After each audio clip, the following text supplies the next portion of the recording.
Muriel Nezhnie's tapestries not only weave a picture, they tell a story, chronicle history, they raise the conscience, they give notice to the world it really happened and don't forget it. Art in the Holocaust, more specifically, tapestry in the Holocaust. What is the connection? The connection is Muriel Nezhnie. Hello, I'm Lynne Sandman, and with me is Muriel Nezhnie, weaver, printmaker, painter, who has spent the last 10 years dedicating her themes to one specific theme, the Holocaust. Muriel, before we get into the whys and wherefores of your art form, please tell us, who is Muriel Nezhnie, and how did you get started in art? Oh, I've been an artist all my life, even from childhood. And I always drew very large things. Right in grade school, I drew a huge skier, about 8 feet tall, that we pinned onto the back wall of the auditorium stage and cut out all the paper snowflakes and put them on the dark brown curtain in the front. And they put me in charge of that, and I never stopped, you know. Well, how did you evolve into tapestry? Well, I was a trained graphic designer, so I'm very interested in words and lettering. And I've achieved a lot of skill in terms of painting. Human imagery was very interesting to me. We took a trip to Europe with the children, went to see a lot of medieval tapestries in France and Belgium, and they all had words in them. They all represented a political position, either the church or the monarchy. That sort of appealed to me. It was the first time I saw so many beautiful tapestries at one time. Thought about it, and then we went to see the Bayeux tapestry, which is really a needle embroidery, and it's the history of the Norman invasion. Again, there was a political statement up on this wall. And it was the same place where Omaha Beach, where the Americans landed, is the same place where the Bayeux tapestry is hanging. And all those things came together. And I began to realize I wanted to do this work. And do you look at your work also as a political statement? I don't really, but you know, it's a specific issue that happened historically, and I do feel political about the fact that people deny it happened. And so I feel that I want to do something that will have more lasting characteristic than, say, a newspaper article. Why didn't you stick with conventional forms of artwork and just enlarge them? I had already begun. I'd become fascinated by the technique, and I was also married to a young artist who was a painter, and there was a bit of competition in the early years about that, and I wanted to get out of his way.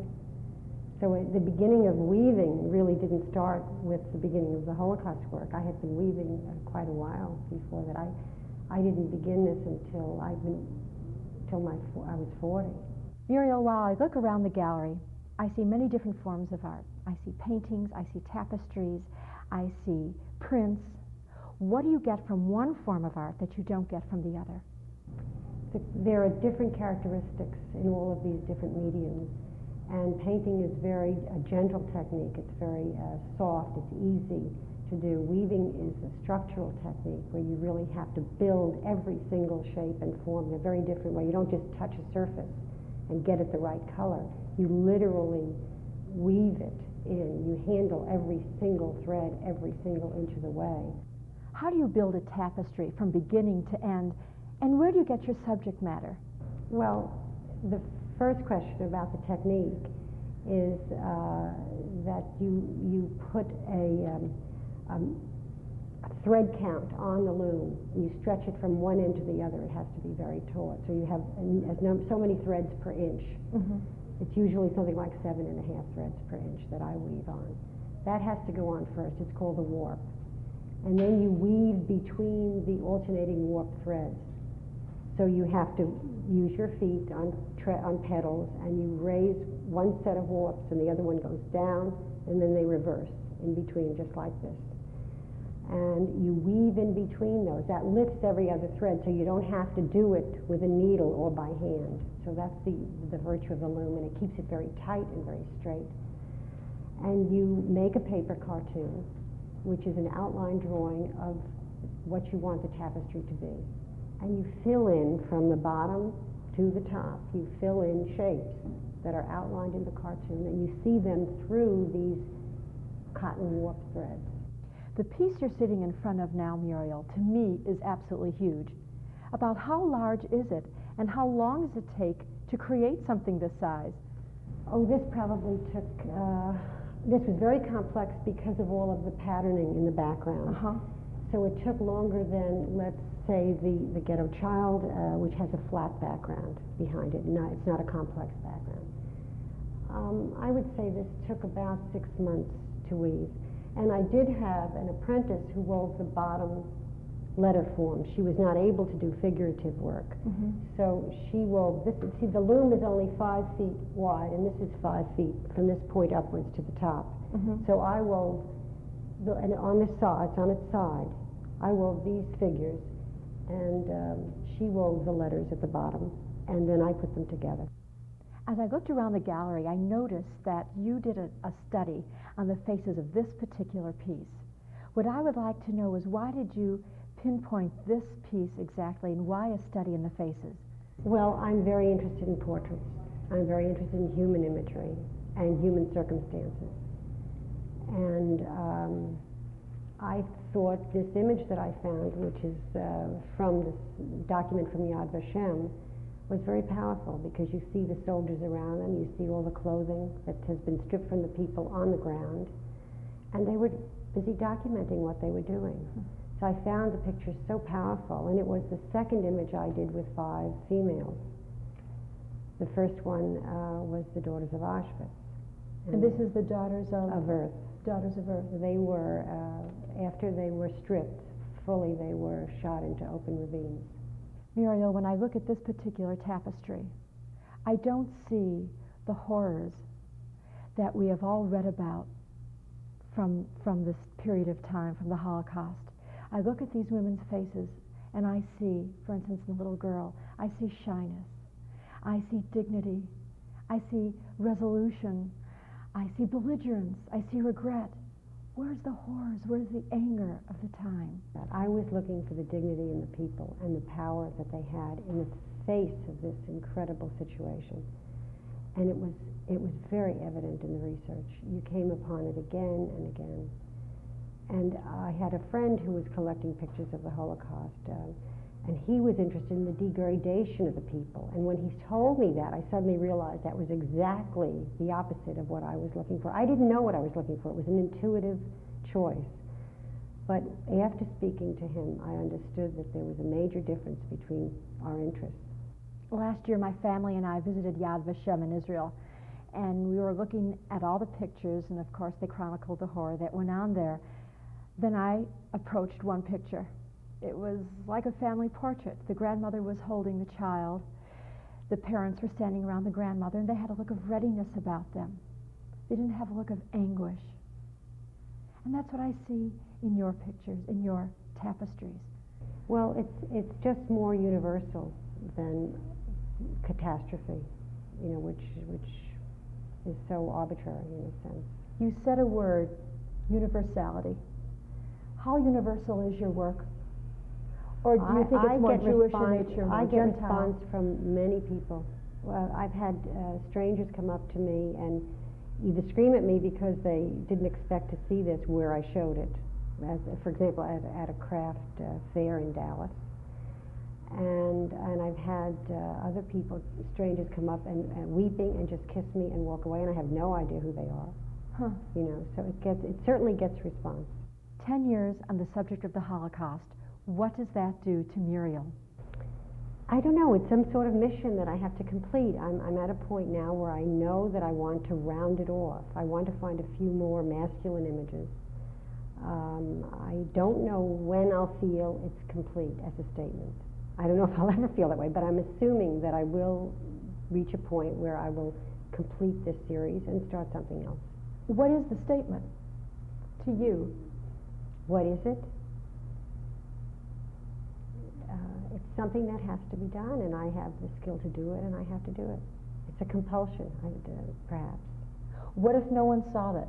What if you did it just for yourself? That doesn't make any difference. It doesn't? No.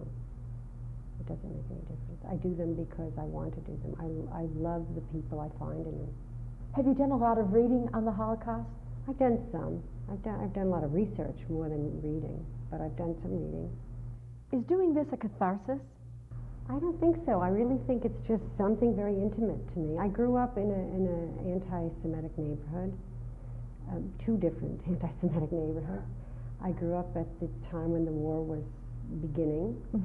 My parents were immigrants from Russia, and I felt that had they not come to this country when they did, I would have been caught in the same thing as everybody else was in Europe.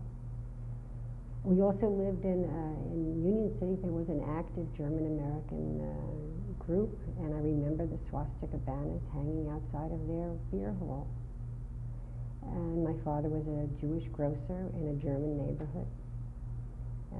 So there was and then later, after his death, we moved to a community that was between a public school and a Catholic school, and I dealt with a different kind of anti-Semitism there. So it's just part of my heritage, and I was never sheltered from it. And then to learn about these atrocities just was an extension of what I already knew.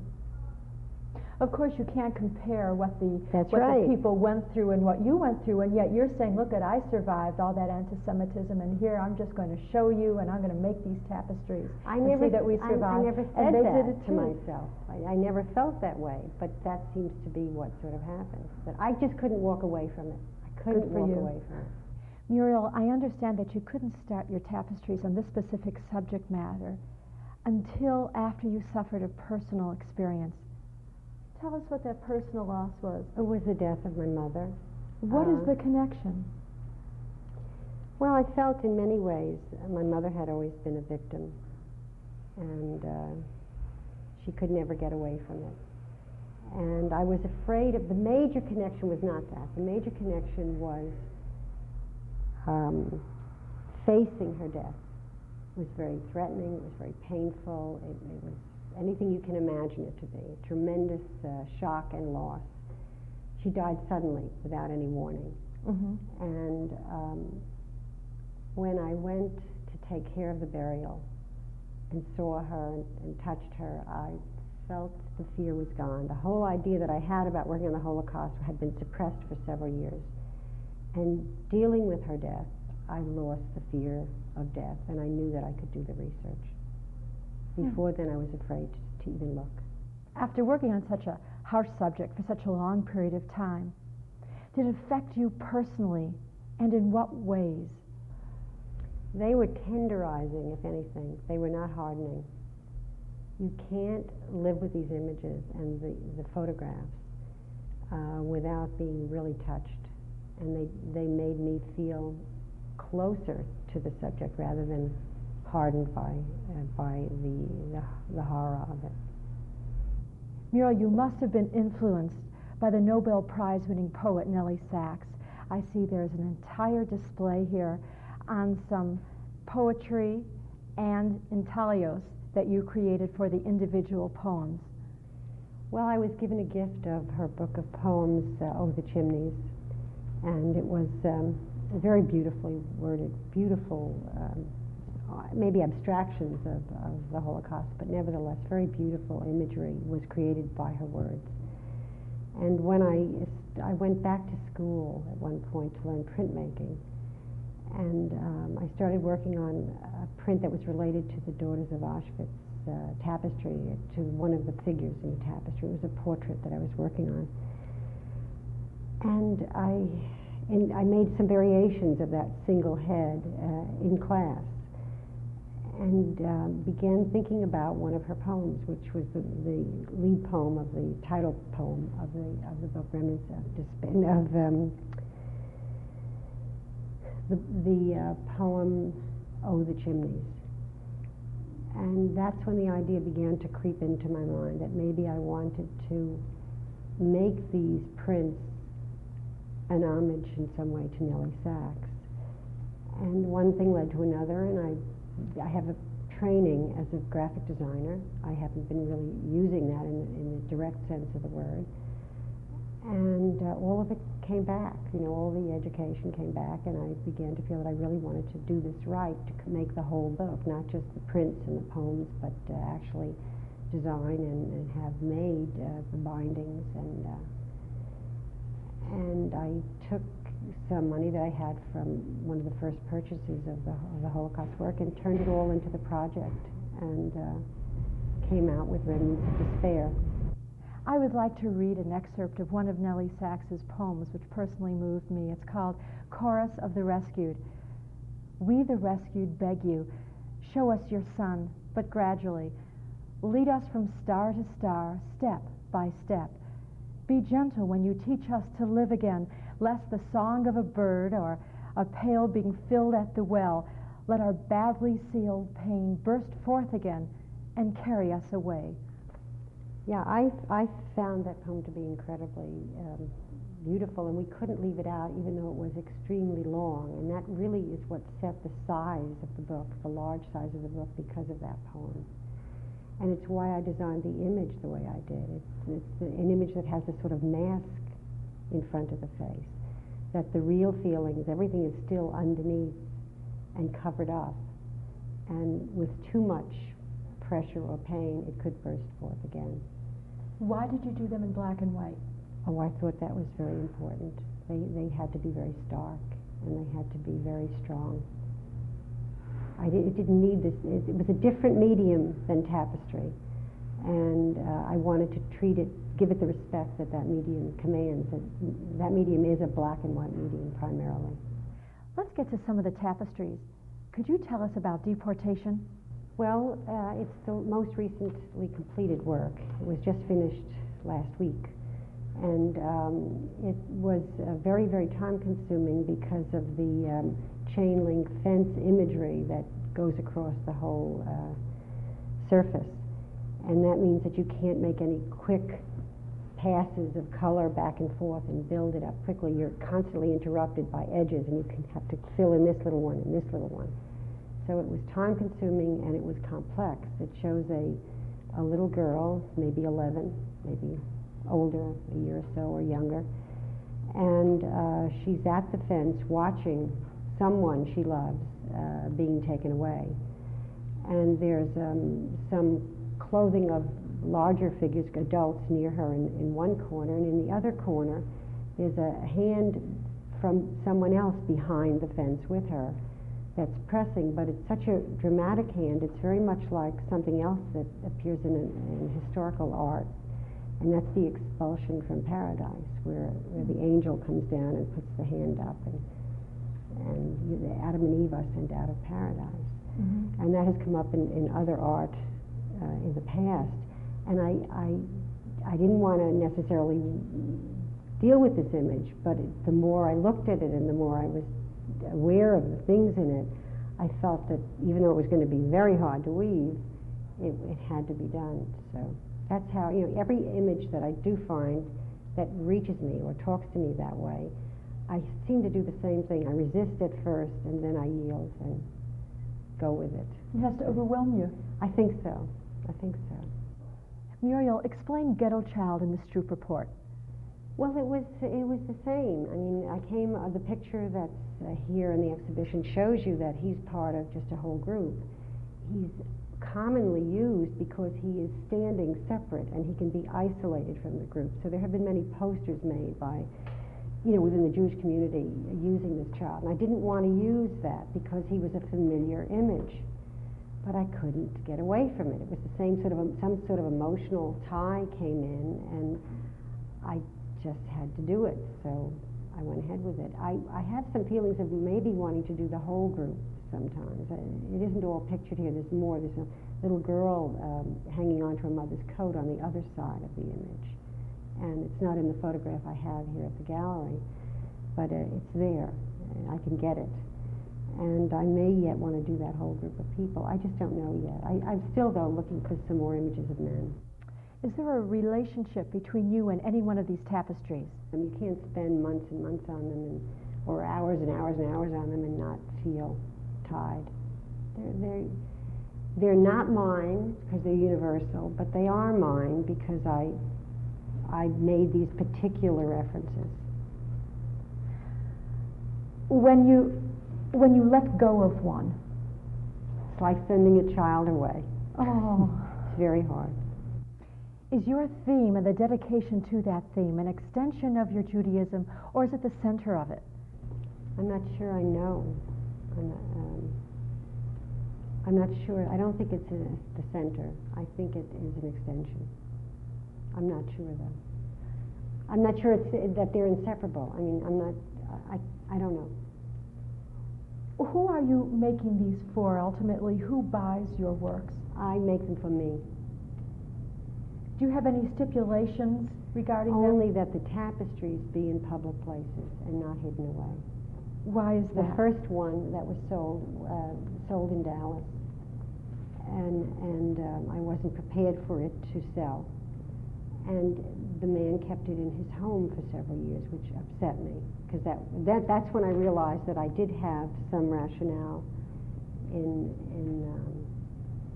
that I didn't want it in someone's home, and that I wanted it to be more public than that. And it's not to be noticed, or it just belongs in a public space as far as I'm concerned. It's not a private issue, it's a public issue. So he finally gave it on indefinite loan to the Center for Holocaust Studies at Dallas, and that's where it is now. And so I'm now making a larger than tapestry painting and life-size figures of the same image, because so many of my works are related to the image. I would like to hang on to that painting when I show those works, like all of the remnants of despair are related to one head in the Daughters of Auschwitz tapestry. Muriel, I'm sure you're familiar with the adage, art is in the eyes of the beholder. And yet it seems as if you're directing your beholders to certain exactitudes. On your tapestries there are dates, there are quotations. It's as if you're telling the perceiver what to perceive. Well, I felt that none of us can look on that now. We weren't there, unless you are a survivor.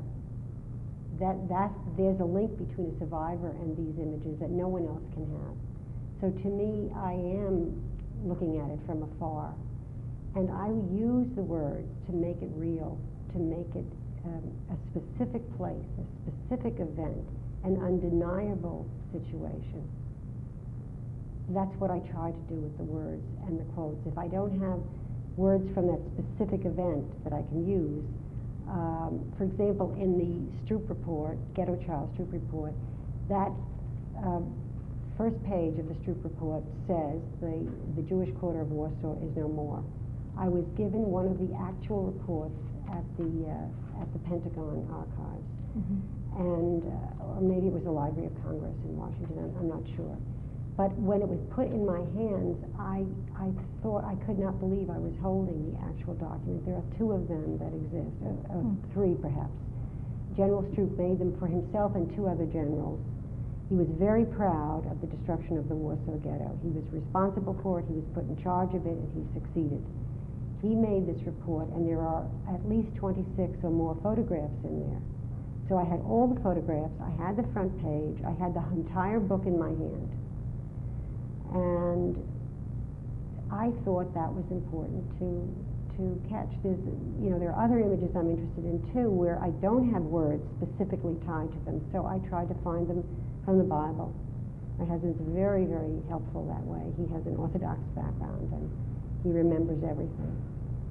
So the parting lodge has a quote from the book of Samuel, and it's the story of Jonathan and David.